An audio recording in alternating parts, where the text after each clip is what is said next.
नहीं, ऐसा नहीं है कि आप अर्बन हैं या लोअर क्लास नहीं हैं, आप मिडिल क्लास हैं तो इसलिए आप बच जाएँगे, ऐसा बिल्कुल भी नहीं होने वाला। और सवाल का आधार सही है, जब जब क्लाइमेट क्राइसिस की बात होती है, तो उसमें जो ज़्यादा उल्लेख आता है, वो आता है किसानों का, हाँ? वो आता है मज़दूरों का, विशेषकर जो जो लैंडलेस लेबरर्स होते हैं, उनकी बात आती है।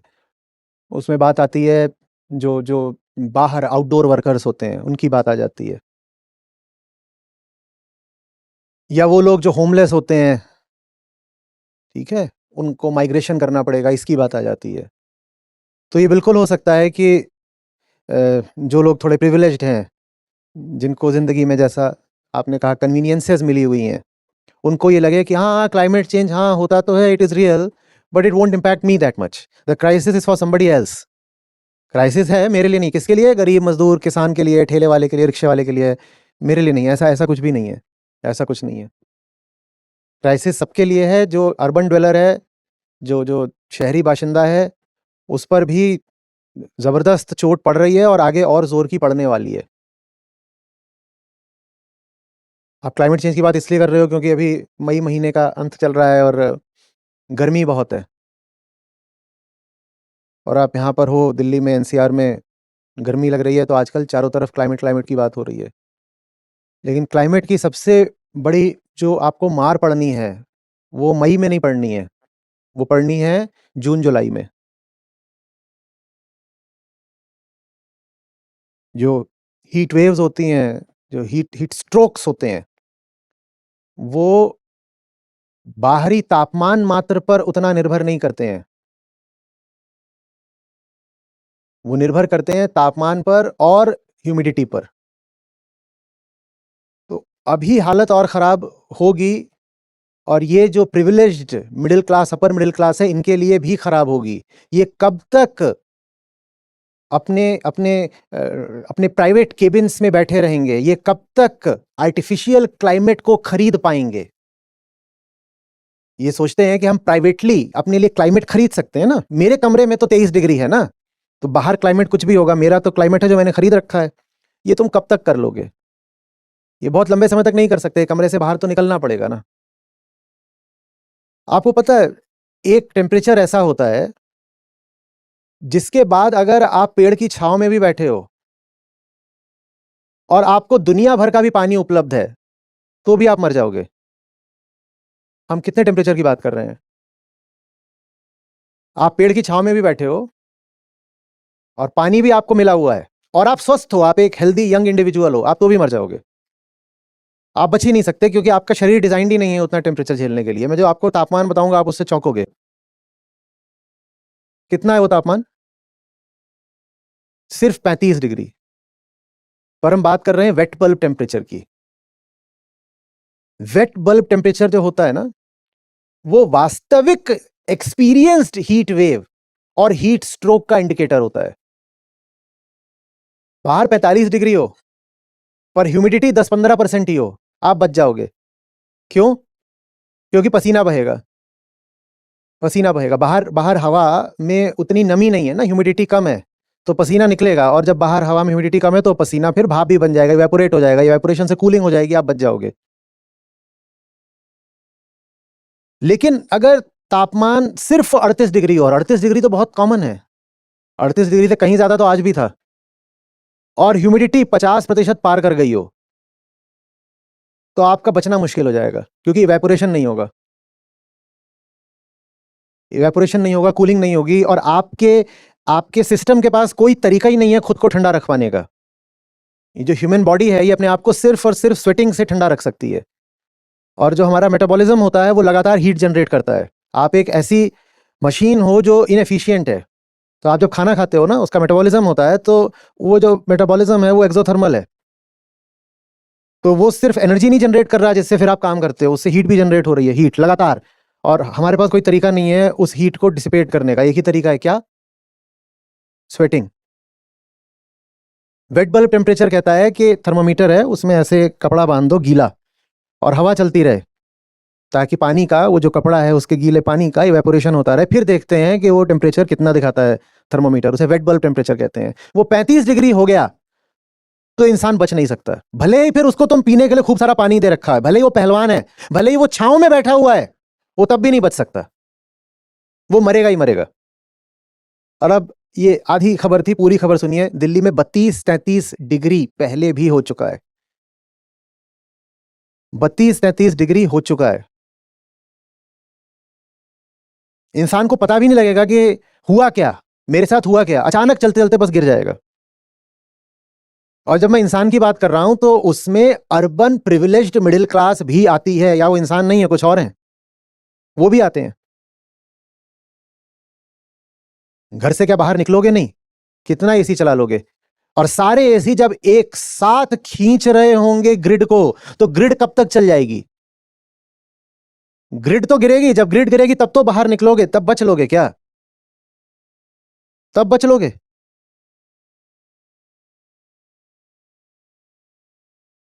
हमारे सामने जो आमतौर पे टेम्परेचर आता है ना, वो होता है ड्राई बल्ब टेम्परेचर, और वो बहुत काम का नहीं होता। उसमें बस आपको ही बता दिया जाता है कि साहब आज 45 डिग्री था, उससे कोई फर्क नहीं पड़ता। उससे ज्यादा महत्वपूर्ण सिग्निफिकेंट होता है वो जिसमें लिखा रहता है फील्स लाइक।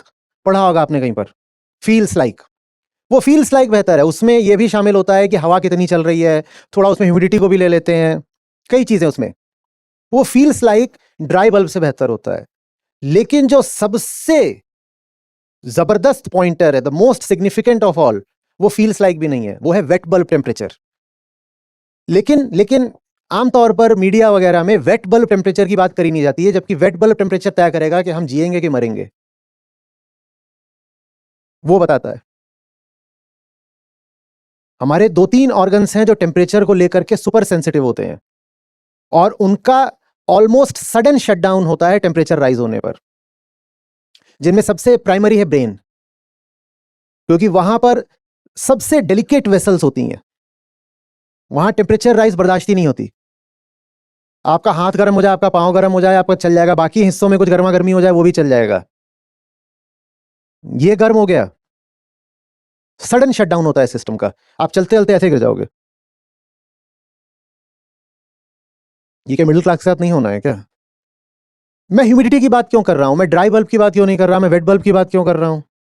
क्योंकि क्लाइमेट चेंज का मतलब होता है एटमॉस्फेयर में एनर्जी का इंक्रीज होना, और वो जब एनर्जी इंक्रीज होगी तो उसके साथ प्रेसिपिटेशन का पैटर्न जबरदस्त रूप से बदलता है। ये जो आप आए दिन शहरों में पढ़ते रहते हो, बाढ़ आ गई, ज्यादा बारिश हो रही है, वो और क्या है? वो जो एक्सेस हीट है एटमॉस्फेयर में, वही एक्सेस प्रेसिपिटेशन कर रही है। बंबई में क्या पहले इतनी फ्लडिंग होती थी? नहीं होती थी। वहां का जो पूरा ड्रेनेज सिस्टम है वो बनाया गया है कि अधिकतम घंटे में 25 मिलीमीटर बारिश हो जाए तो चलेगा। वहां पर अब बारिश हो रही है 100 मिलीमीटर, 150 मिलीमीटर, तो ड्रेनेज सिस्टम कैसे हैंडल कर लेगा? और दिल्ली का उतना भी नहीं बनाया गया। दिल्ली का 1976 का एक प्लान है, उसके हिसाब से बनाया गया था। वो है कि पूरे दिन में अगर 75 या 100 मिलीमीटर बारिश हो जाए तो दिल्ली का ड्रेनेज सिस्टम संभाल लेगा। बारिश हो रही है उससे दूने से भी ज्यादा। क्लाइमेट चेंज सिर्फ टेम्परेचर नहीं बढ़ाता, वो बारिश भी बढ़ाता है, और वो बारिश का अभाव भी बढ़ाता है। जब होती है बारिश तो जबरदस्त होती है, वो ऐसे नहीं जैसे कि बस फुहार है, ऐसा होता है जैसे कि एक पानी की दीवार खड़ी हो गई है जमीन और आसमान के बीच में, ऐसे होती है बारिश। और जब वैसे बारिश होती है तो वेट बल्ब टेम्परेचर ऐसे भागता है आसमान की ओर। और जब वैसे बारिश होती है तो पानी भरता है, जल भराव होता है, और फिर उससे डेंगू, चिकनगुनिया, ये सब खड़े होते हैं। मिडिल क्लास को डेंगू नहीं होता क्या? वैसे उसको डेंगी बोलते हैं, वो ज्यादा एक्यूरेट है। या मिडिल क्लास को नहीं काटते वो? हम्म।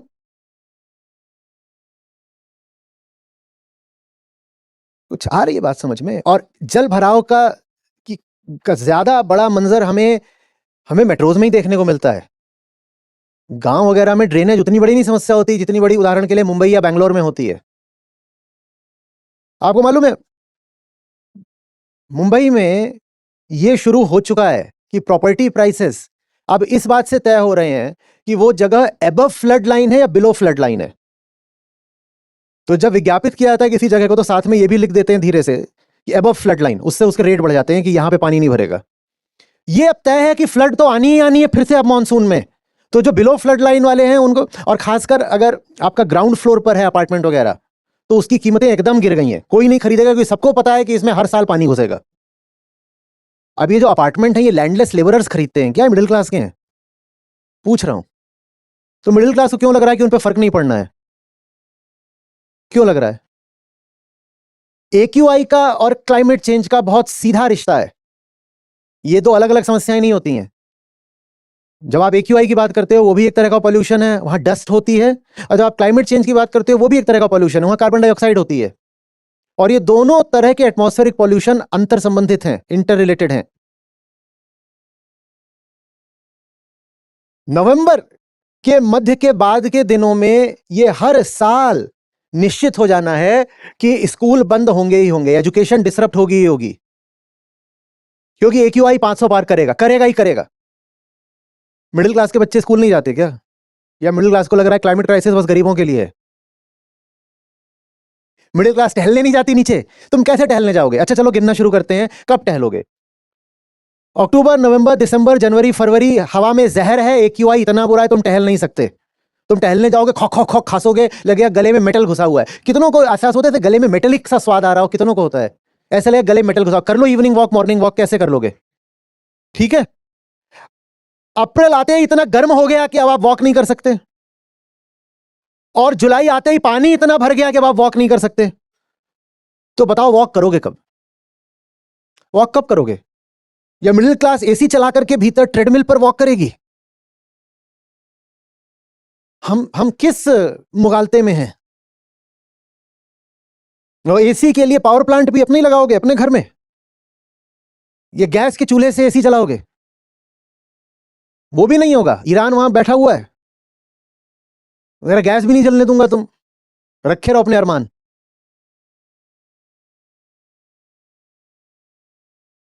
क्राइम जबरदस्त तरीके से देखो, एक बात बताओ, जो रह रहा है वो टीन की छत के नीचे, ठीक है, जिसका एक्सपीरियंस टेम्परेचर 58 डिग्री हो रहा है, वो विक्षिप्त नहीं हो जाएगा?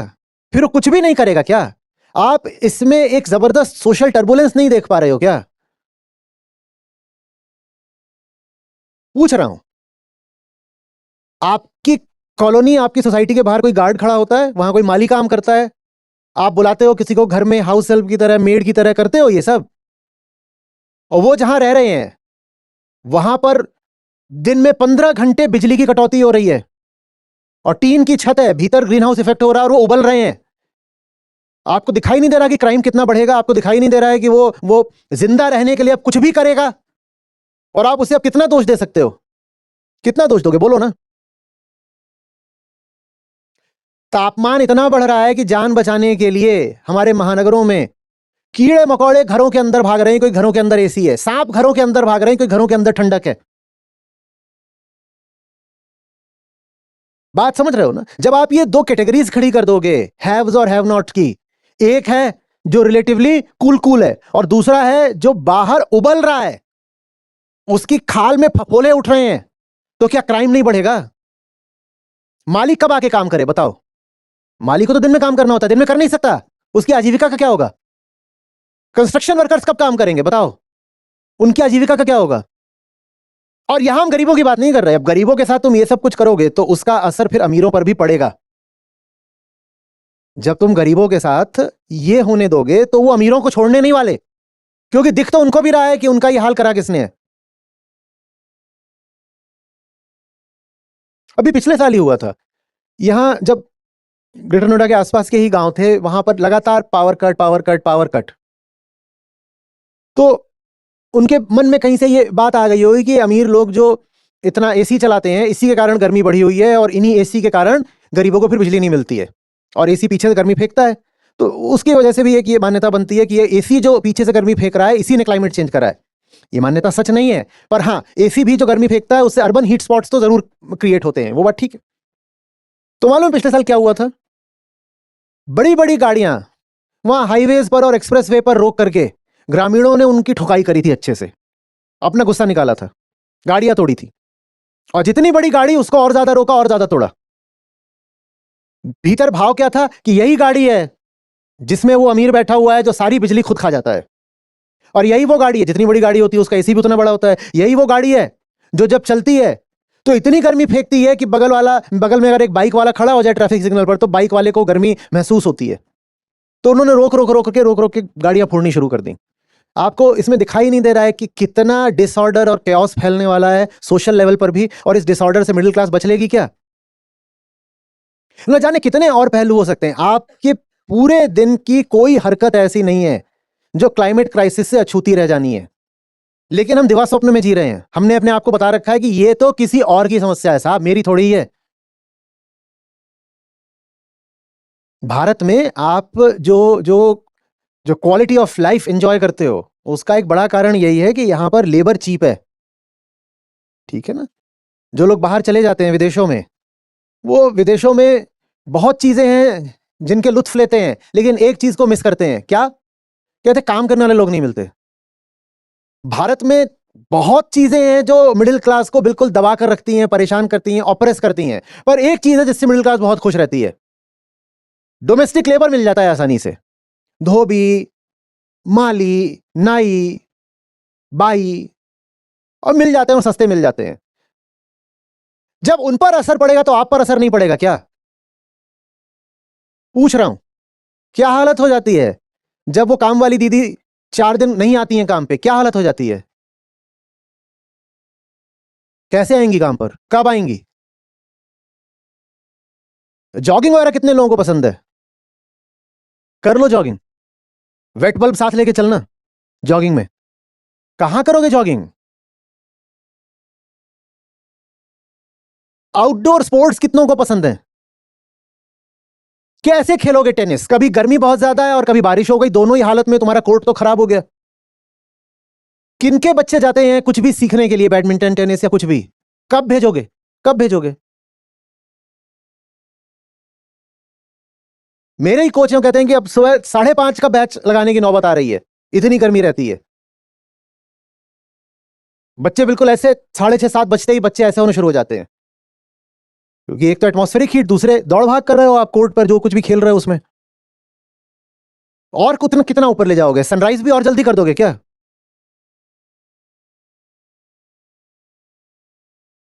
मिडिल क्लास सोच रही है तो कुछ नहीं, मेरे पास एसी है, मेरा कुछ नहीं हो सकता, मेरे पास तो एसी है। जरूर, एसी की सर्विसिंग कौन करेगा? चला लो एसी।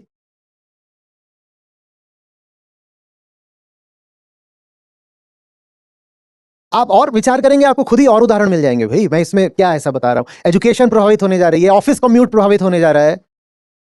कैसे चले जाओगे ऑफिस? पानी तो भरा हुआ है। कितने लोग हैं जो बरसातों में घंटों घंटों जल भराव की जगहों पर फंसे रहे हैं? मैं भी फंसा रहा हूं। अब क्या कर लोगे आप बिजनेस ओनर हो सकते हो या आप एम्प्लॉय हो सकते हो, आप क्या जवाब दोगे किसी को? कुछ नहीं, आप तो कुछ नहीं करना, एक फोटो खींच के भेज देनी है, कोई आपको दोष भी नहीं दे सकता। कितने लोगों को बड़ा अच्छा लगता है जल्दी से स्विगी से, ब्लिंकिट से चीजें मंगा लेना? वो कैसे ले आएगा? वो कैसे ले आएगा? और कुछ हमारे दिल है कि नहीं है? अगर हमें दिखाई दे कि जो लेकर के आया है वो यहां से यहां तक पसीने से तरबतर है, और इतना पसीना कि उसकी जो काली टी शर्ट है उस पर नमक झलकने लगा है, इतना पसीना, और आपको दिख रहा है कि वो अभी अभी 11 ही बजा है, और 11 बजने में ही वो सुबह से 25 डिलीवरीज कर चुका है, और अभी पीक टेम्परेचर आना बाकी है, और आप उसे पूछोगे वो कहेगा अभी मेरे दिन की 40 डिलीवरीज और होनी है।